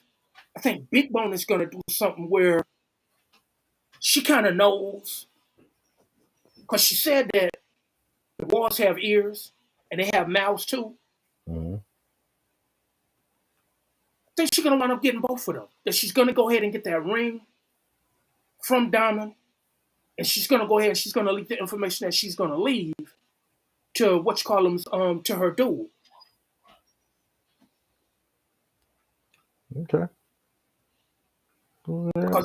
because they say about that woman scorned. Right. Like I said, I mean I've given you everything. I gave you The only thing that I have to offer, and that is her body. That's all that she is just a body. Right. But I mean, that's her everything. So there was a lot of foreshadowing in this episode. Like what you just mentioned, she sees that. So there's got to be some reaction to that. They don't know she sees it. So we're like waiting to see what happens there. There's a lot of foreshadowing with as you see in Roulette's character arc develop. Is now she's becoming more of she's starting to pimp girls out from the place, from the club, and she's very detached from reality in the sense that she's willing to, will play with her life. So you see in her character sort of spiral downward into something. I don't know what it's going to manifest into, but it's something. Um, Dude and gonna, dude is and gonna then play her. The white right, dude's gonna play her. He gonna play her yeah. because she's So making him work too hard, and yeah, he's there because he has an agenda. But I think he's gonna wind up playing her, and I think that's gonna also play into her backstory as well too. With mhm, that coming out statement of that piece that she had made, right. that was powerful as well too. That's gonna play a point in this as well too. Interesting. Okay. Well, we'll see. I think we're one episode away from the end of season two, and we'll see what happens with season three. What I'm be looking for, we'll talk about when it comes back. Is there's another show on Stars called Blind Spotting, and if you guys want to catch up on that one, there's only been one season of that, but that one is another really creative show, well done, well written. Um, I'm trying to think of the people that are Helen Hunt. I know is in it. The actress Helen Hunt. She's in it. And I can't remember the main character's name, but check that one out while they're getting ready for season two. Check out season one of it's called Blind Spotting. It's real creative because it's not a musical, but there are certain times in the show where they're explaining the scene through dance and music, and the characters just all of a sudden start dancing. I mean, it's just creative, but it's kind of weird, little adjustment to get used to. So, but that's an interesting show. So we'll see what happens with this final season, and then with the upcoming season for season three for P Valley. We'll see if that gets announced after this. It's been very popular for Stars. They've been on a roll lately with some of their series. So we'll see what happens. Um, with that, I did want to mention that I know Dawn was tuning in, uh, and she said she was a little disappointed by your book review on what was it called? Men cry. I Cry, keep forgetting the name of it. cry like a man. Cry like a man. She said she was a little disappointed on your book review for Cry Like a Man. She felt like it was you weren't really impressed by it, and you know I was, so and it's not. okay. It's not a bad book. It's not a badly written book. Um, I had a little bit more expectations how it was relatable to the younger generation, but it's another one of those books written from a Christian perspective about how one turns one's life over to God. How do you explain that to an 18-year-old Mm, okay. to give them coping skills? How do you explain that to a 35-year-old man that's living like a 17-year-old? So there is no way for me to be able to transcend the book to make it relatable to young men. I can relate it to my own situation because of me being out there, Right. hanging out in the streets. I wasn't necessarily in the streets, but I was out there hanging out in the streets. So I know what goes on out there from a firsthand point of view. Um, my religion is a foundation in my life, but it gets difficult explaining the similarities between Allah subhanahu wa ta'ala and God, that they are no different, they are the same. and it kind of gets people turned off. And it's the same thing when you speak to young men about God and giving their life to God. How do you be a fun Christian? So that's on the premise of how the book was written, Hmm. on his emergence from the street life into giving his life to God, and his life coming out better on the back end. Hmm. So that was a little different.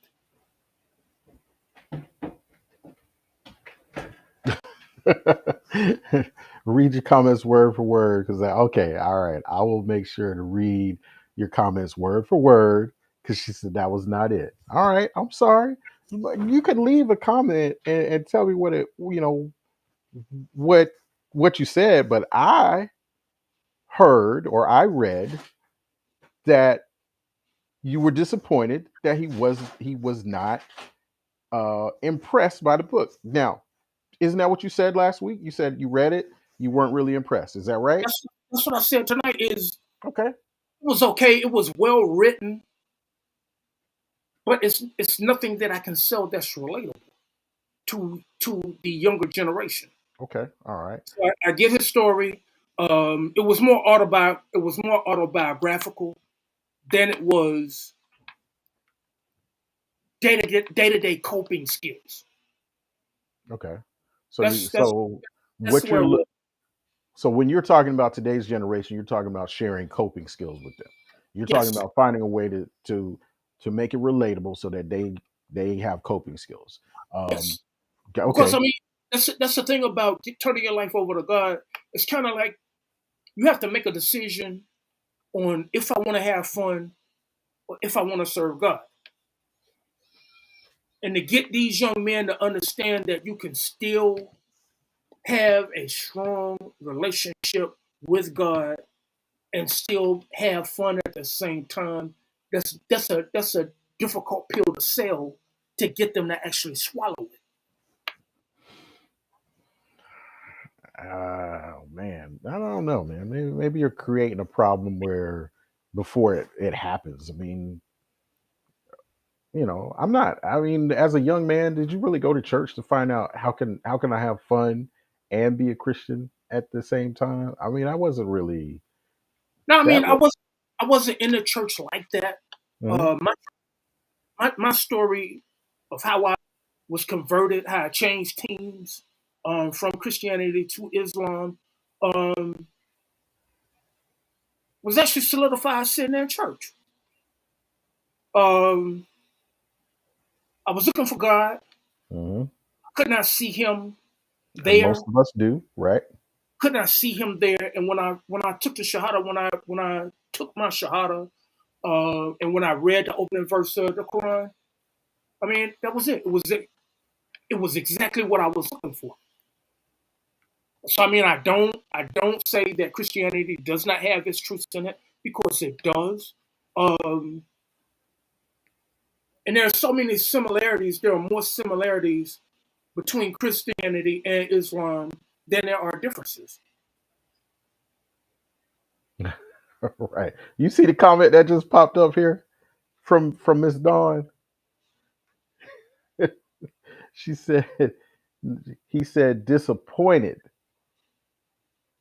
Right. And she said she's never disappointed a man in her life. Okay. She stands on that. Never. And the way Dawn move, I can believe it. Dawn has always been very proud of herself. She's very been assured of herself. There's Right. never been any crack to her. She's never shied away from a fight or whatever, whenever, however. But she's done it gracefully, so I can believe she has never disappointed anybody in her Okay. life, much less a man. All right. She stands on that. She was, her little feelings were hurt, about that. I apologize for hurting her feelings, but I'm trying this honesty thing out. I don't know Right. how I don't know how honest I'm gonna wind up being because there are things that I really want to say to people that I already know I'm gonna burn the villages and leave the village intact. Leave the village intact and leave the bridge intact. I already know I'm gonna burn some villagers. And I don't want to do that. Yeah, well, there's no progress in that. We're burning things down. That's all destruction. Now Okay. you mentioned coping skills, okay, and and the thing with coping skills is one of the things we had talked about in our production was, remember the video you shared of the mother taking the child to encourage her to go fight somebody. Okay. Come back now. Come back to me. All right. Now, listen to this. Okay. And those are watching, listen. Okay. Um, and she says it's all love. She says she was joking, so we know that. We know that. But listen to this now. Having kids, I when I saw that video, I said I understand. I do understand. I do. Oh, Listen, I understand that you want to instill in your kids some toughness because you can't always be there. You don't want them running. You don't want them getting bullied. You don't. I understand that. But quick, but watching that video, she walks them back to it. Says, "Which one of y'all got a problem with my daughter?" And it's like, "Okay, is it you? Yeah." And she's like, "All right, well then y'all just need to settle this. Just go right ahead." And she it just encourages them to fight. We can't have that. Okay, that is not teaching your child coping skills. That is not teaching your child conflict resolution. But I understand the feeling. I mean, we've all had that feeling. okay. Um, Time out. Time out. Time go out. ahead. Go Time ahead. out. Okay. So since you understand the feeling, Right. and you got three of them of your own, Right. Got four. Right. Right. There's you got four of four. them. You got Right. four of them of your own. Hmm. Which one of the four would you understand if they were put in that position? Mm. Because Well, okay. all of them don't handle this. They wouldn't handle that situation the exact same. Probably Right. one of your boys would go ahead and get it popping Right. straight from the Right. gate, Right. and one of the other ones would be slow and contemplate on getting it popping. So, which Right. one of your boys that you would understand being in that Mm. position? Okay. All right. Good question. Good question. So one, I would have never like, okay, we're going back. So I'm gonna get you to fight this person, make you stand up to him. I wouldn't have done that. I've always told mine, protect your personal space. Okay, avoid conflict. You know, try to be proactive. So when you see things come in, and or you see someone has a problem with you, before it escalates to fist and an altercation, do something before that. To remove yourself from that situation before that. But I've always told them this: when it comes down to an altercation, you protect your personal space. And I don't know if I was wrong for telling them this or not, but I said, you've got to, you basically, I had them stand in front of me, okay, and draw out an imaginary circle. I said, whatever it's going to be, put your arms out, put your arms length, whatever. That's your imaginary circle. Whatever you're comfortable with. I said, when someone, if someone has a problem with you and they're being aggressive towards you, I say, don't wait for them to punch you in the face. When they step inside your personal space, and that side, that circle, it is Mike Tyson. Okay. That's it. When they step in, that's it. That was my philosophy for them.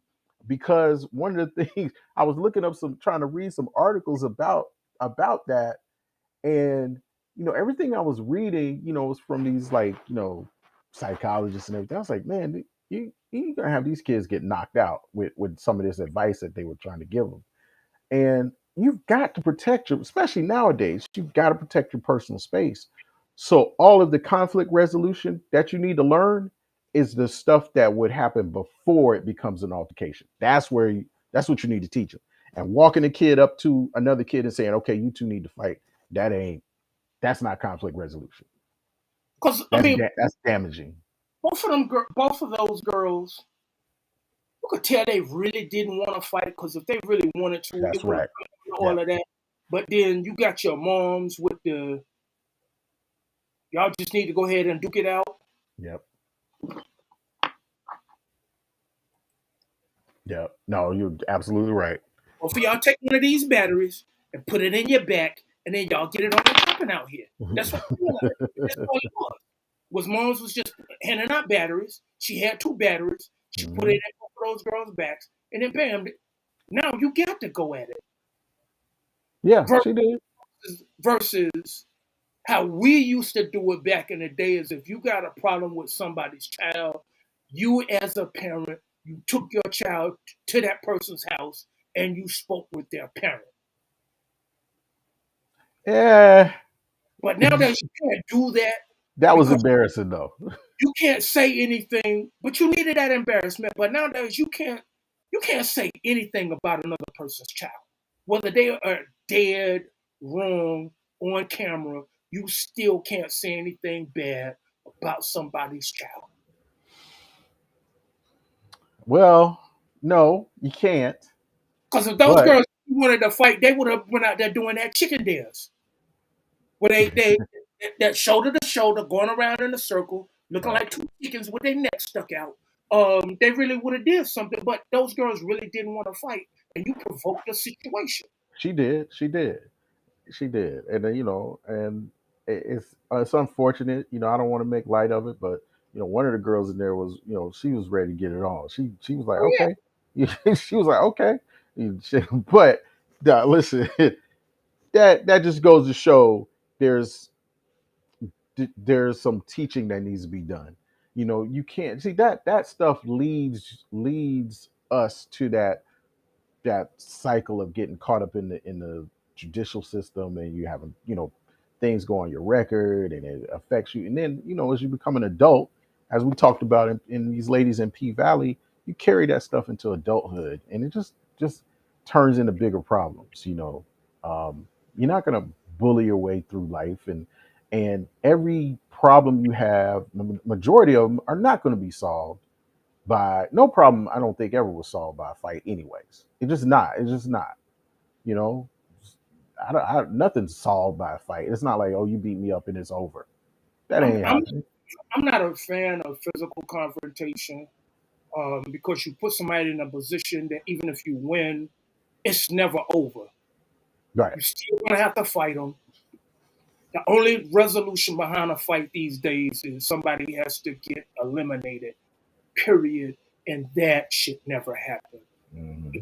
If my words got me into a situation, I should be able to have the same words to diffuse the situation at the same time. Right. But I'm not a fan of being an animal fighting in the street. I didn't have that option as a child. That messed up. We always tell children that you know if you come home with a loss, I'm gonna beat your tail. Mine was Mhm. if I found out you was out there fighting in the street like an animal, whether you won or lost, you still gonna get it when you get home. So talk Yeah. a lot of trash. You talk a lot of trash. You my child, and I know you. You talk a lot of trash, but the same words that you use to talk your trash, you should be able to use those words to heal as well too, heal a situation. So no, I did not have that option of fighting in the street. I don't That's have that right. option. Yeah. I've never, uh, I've never seen anyone like a parent go up and say, okay, you two are fussing. Y'all need to get into a fight. I understand the anger now. I do. Like ours have gone through school and in elementary school, like, yeah, so and so said something to me and this and that, and I remember one time there was this one particular kid who just, I don't know, just had something against Cedric and just would, like, we got word from the teacher that, yeah, these two have conflict, no fight or anything like that, but just stuff was being said, and he keeps talking to me, he keeps, you know, making comments, this and that, and trying to pick on him, and you know, uh might have went up to the school one day And she was like, "Who is this kid?" Teacher like says, "Oh, well, it's, this kid here," and they get Cedric and the kid in the room together. And I ain't gonna say what happened. I just that the kid was crying. She didn't touch him. She didn't touch him, but the kid was crying after she got done talking to him. That's all I'm gonna say. That was the thing with us as kids, though. As long as you got your mama jokes, oh, we Mm, good. As long as we janking and joning, oh, we yeah, good. And that's why I got my bones. I carved my bones out with this toxic tongue that I have. I knew I couldn't fight.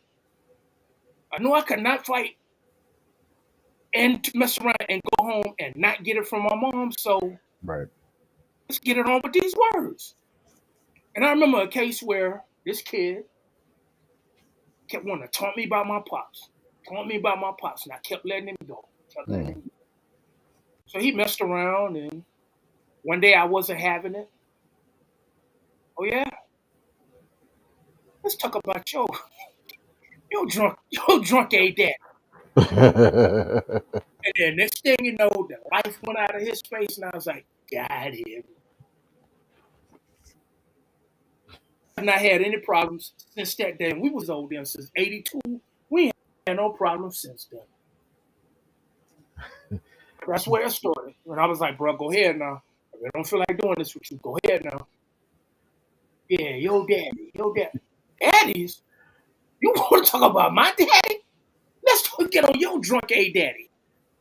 And then it went to his mama. And Mm. then afterwards, I got one of my boys. He was like, you really hurt him, right? I was like, and? But what you were saying was the truth. So deal with it. Now, And if Dawn's comment is, "I've rolled up on a kid before too." So, Team Taurus, so I know what I might have said and did. She will do it too. And Shimmy's comment is, "Went up there after the teacher and the principal didn't take care of it.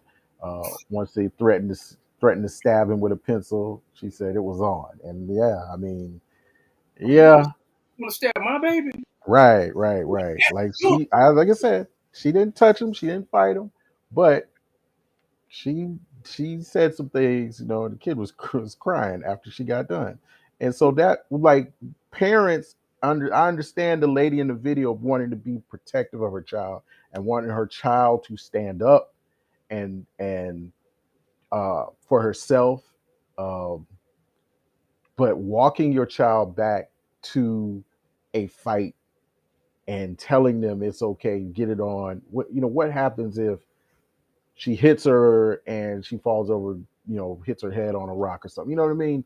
It escalates up to something like that. That's not healthy. You mentioned that other case that happened where the mother drove the kid to a fight, huge altercation, it was all on social media, and someone gets killed at that. Mom yeah, gets charged, gets some time behind that. I mean, this is not, but this is something that's been taught maybe in other generations and coming up, and it gets passed on, and there's not a good way to handle conflict resolution. I've told you before, I learned how to handle conflict resolution by watching Looney Tunes, by watching Bugs Bunny. Bugs Bunny didn't hit anybody. Bugs Bunny laughed and joked his way out of stuff and made people feel bad about themselves by talking about them, but he didn't fight people. And I've been in some fights before, and I remember getting into a fight at school and going home telling my mom, and she's like, well, she was like you said, she was mad at me for fighting. But what you get into a fight for? I said, well, he said something about you. He called you a name, and so I had to it's get it on. You know what I true. mean? It's true. Because he know And me. yeah, exactly. Look, dude, that must be something said in a lot of households, man, with moms, like with strong moms, and because she said the exact same thing. She said, "Does he know me?" I said, "Well, no." Okay, then. Well, then, what do his words mean if he doesn't even know me? And then, I mean, it made sense, but it didn't. I mean, it made sense, but and I'm like, yeah, but he can't say that about you. But she kept saying he doesn't know me, and it, It's you and know, you got a moms too. You got a moms too, whether she's dead or alive. You right, got a mom too. So right. you get on my moms. I'm not stopping until we get off your mama. Yeah, yeah. So with that situation that you shared with us earlier, in the production meeting, is are we teaching our kids that today? No, Um, we are not teaching our children anything, and that's the problem.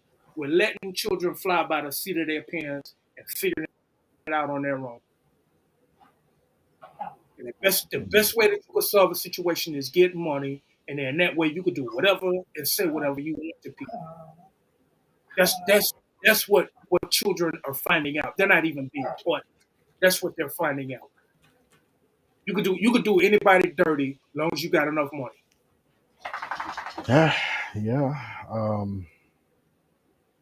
But where you okay? So where's this generation of heroes and kids with morals? Where is that? They're not rapping. They're not playing basketball. They're not Hmm. driving the newest Benz. So until you get a rapper to come through, excuse me, it's like what Kerry Pickett was telling me. He said change doesn't start with one person. You need a minimum of two people. You need one person to start it. You need at least one person to buy into their system. Right. So until you get two rappers to make this cool again and to make the streets someplace where they really don't want to be at, then nothing has a reason to change.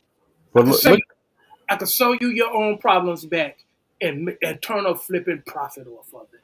But look at this comment from Don. I think is and Ronnie actually deeper than just the comment, because Don says, after I was done, my son came home talking about how nice the kid was to him and wanted to be his friend. And even Ronnie said he experienced the situation and his wife spoke to the school to handle the situation, and if not, will consult an attorney situation handled. See, that Yeah, was an opportunity there for us, the parent, to teach the kid how to handle conflict, not walk them back to the fight and say, "Hey, punch her in the face." I'm Get it on YouTube, get it on, and scrapping the dirt like two savages. No, Dawn go use her words to engage with this the person, explain how they feel about it. Let them know that we're involved. Ronnie, same thing, situation. Him and his wife go up to the school and engage with the school, letting them know we're involved. That those see, both, I think in both of those situations, it teaches the kids how to handle conflict resolution. no, I'm not gonna go everywhere. Now I might have stayed in a car in the safe. I'm not going everywhere. You don't leave no guns at the house, bro. Never, Yeah, yeah. never. But I mean, I'm the same way. I'm a taxpayer. I don't believe in defunding the police. So I can go up and we can handle this on the lowest level possible. Yeah, I am not a street dude. I'm right. not a street November 1994. I'm not that. So if I need to get the law involved to show you how serious I am behind this one, first thing I'm doing, I'm calling the police, Yeah, and then we pick up the gun. yeah. I believe in calling the police first. I will get the police involved. I have no problem whatsoever. Like I said, I'm a homeowner that lives in a Hmm. residential district. I don't live in the hood, and I pay my taxes. Hmm. I am not a Negro. I am It's a just I am a we we've got to, but let's see, we've got to do is more like what Don and Ronnie are talking about, is teach our kids through those conflicts, be the example of conflict resolution. Now one time, when mine were little, okay, we were out at the park, on Lumpkin Road, they were in the swings, they were, maybe 7, 8, somewhere around there, around that age, they were young, and a kid they're all in the swings. The kid comes up to one of them, I think was Tyler, telling me, hey, I want to get in the swing. I'm gonna push you out of the swing. was talking about he was going to do something to him, and I overheard what he said, and I said, wait a minute. I said, what'd you say? I said, no. I said, dude, you ain't gonna, you ain't gonna touch none of them. Okay, I can tell you that. You put your hand on any of them, me and you gonna have a problem. And he told me, nah, you can't, say that to me. I'll go get my auntie. And Tyler never forget this, man. I probably shouldn't have said, man, I probably shouldn't have said it, but it worked. But I said, let me tell you something, little boy. I said, I'm gonna slap you, and I want you to go get your auntie to come over here. I'm gonna slap her too. And that was the end of that. That was the end of that because Come on. it In caught my him mind, off guard. I know it wasn't bad. It wasn't good, but it I only caught the said kid it in off my mind. guard. I said, but go get her too, and I'm gonna slap her. Okay. And that's y'all. I said, I'm gonna slap both of you today in this part. And that was it. Yeah, Auntie didn't show up, and kid went away, and that was it. But Tyler remembers that, and he was just kind of like, "Whoa!" He was kind of like, "Hey, Dad, I remember you told the kid." I was like, "Yeah, but I really want to go do that, man. I just ain't But want that's him the to thing. touch you." You can't teach your children what you don't have because if you don't have conflict resolution skills, how you Right. gonna teach your kids? Just like the video that I shared with the two little girls, and the one girl in there, she was saying, "Grown-ups always tell us to play nice, be fair, be kind to one another, look out for your sister, but Right. y'all don't do the same thing. Yeah. We Don don't says Don says by engaged you mean scared the sugar honey iced tea out of him and triple dog dared him to keep putting his hands on my son. Yeah, I think maybe sometimes it comes down to that. That reminds me, my incident in the park. I just, yeah, I think we might all have those moments, but there's also we can also use those moments because we have to give our kids that ability to to handle conflict. And how you bring it up, we've got to teach them those coping skills to handle conflict. You have to, because you can't be punching people out on the job. You can't be, even though they try it, you can't just go in the job. So I'm gonna slap everybody up in here today. You can't do that. do that. It happens, but you Slap, can't. slap. So I can go ahead and I can, because you know what happened when the police show up, Hmm. black right. So please, go ahead and slap me. Do what you're gonna do. Go ahead and touch my child. But you know when the police show up, Right. they always show up with their guns. So as Bush Cullum said, I'm not scared of you. You black. What you mean I'm black? I'm black like you. No, you black.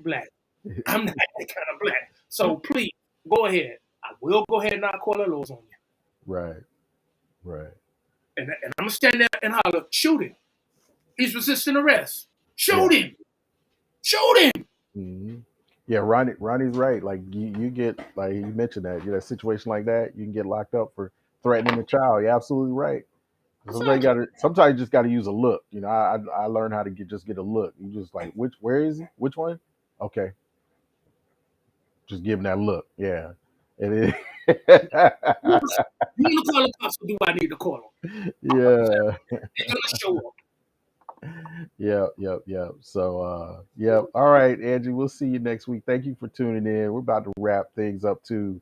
Yes. We had a good time. Had a good time. So, Keep it going. um, yeah. So this week, I didn't get a chance to go see Nope, but I am going to go check out that Jordan Peele sci-fi movie. I'll give y'all a little review on that.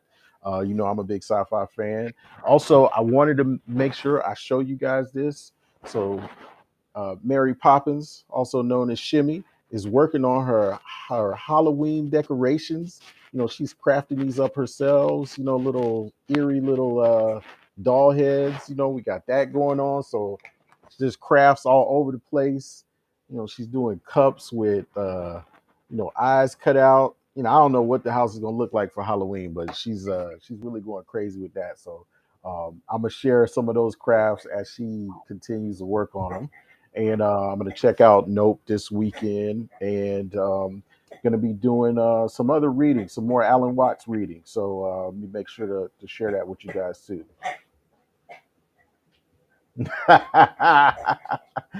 Yes, yes. In Tho- 4K, baby. In Those Zoom 4K. classics. Those are Zoom flights for y'all who are not Kicks fans and know them. Those are Zoom flights. Jason Kidd brought them out back in his heyday, and they are one of my favorite all time favorite Nike basketball shoes. So I think he's trying to throw them in my face. The Penny ones come out this week on August 11th. Going to see if I can get one of those. You're not, Yeah, you're I not. know. I'm You gonna waiting for try them to hit to. the outlet like always. You waiting on I'm the a, outlet. they're not gonna make it to the outlet. I know that. Yeah, I'm gonna try to get them on the 11th. I'm gonna just try to get in there and get them. And the thing about those shoes, I hate white shoes. I Hmm. hate white shoes with a passion. But them there, cause you wanted them, cause you didn't get them. That's why I did it. Yeah, You made me do this. I didn't even want to do it. man. All right. What you gonna be up to this week? What I have going on. If I can find, you don't get what you deserve. You get what you can negotiate. I will start reading that. Um, I got a bone to pick with a few ladies, Hmm. and that will be the basis of my argument. Where a Hmm. lot of women don't get what they really want because they have either no negotiation skills or they have nothing to negotiate with. Oh, really? Okay. So I will pick up reading Yeah. that. Let's Um, let's let's talk about that next week with the Toxic Avenger. uh, No negotiating skills. Okay. I'm gonna see what they say about that. got a whole lot of Ghost of Tsushima going on. I am up to 109. Oh yeah, it's about. If you think it's interesting right now, Renita. Let me get a little closer. If you think it's interesting right now, Renita, it's gonna be on and popping next. Out of Ghost of Tsushima. You don't get what you deserve. You get what you can negotiate. Right, right. Um, Danielson has dropped another one. I love that kid, Danielson. He Hmm. has another one out. I will be taking that one for a spin. Um, Penny Ones come out Thursday or Friday. Them Joski Love Panda Dunks. My man, I gotta have those. I will stop breathing. I will fall out dead on camera if I do not get those shoes. But I am not paying $200 for them. Okay. Well, I don't know Uh, how you gonna do it. and that's all that I have going on for this week. Oh, and I will take Blind Spotting for a spin as well too. Yes, check out Blind Spotting. Season 2 should be coming up pretty soon. So, well, we appreciate everybody tuning in. We appreciate all the comments. We talked a little bit about Breonna Taylor, Department of Justice charging those officers. So if you missed that, that's in the beginning of the show. Check that out. We did our talked a little bit about Brittany Griner, Bring Her Home. We recapped P Valley, which is coming to season end next week, and a little bit on conflict resolution. So that's what Shelf Space is about. We cover a lot of things, a lot of different perspectives. We like to keep the conversation going and interesting. Next week, we're going to talk about women not negotiating. This is going to be interesting. So be a lot of fun. So I'm your host, Almond Brown. I enjoy every minute of it and love doing it and love the comments. We do read them throughout the week. I will see you guys next week, and I'll let Headache close us out as he usually does. Take us Um, home. Thank you all for hanging out once again. Renita, I look forward to you next week. Dawn, I enjoy you immensely as always. Angie as well too. Ronnie, thank you for hanging out. Seems like you're gonna be here for a while, so please, sir, make yourself comfortable. Get your drinks and your beverages going, or whatever you need to keep it going. But seems like you're gonna be here for a while, and I do thank you for that one as well too. In closing, as always, be good. If you can't be good, be yourself. Shoot paper, not people. All right. And that's a wrap. Good night, everybody. All right.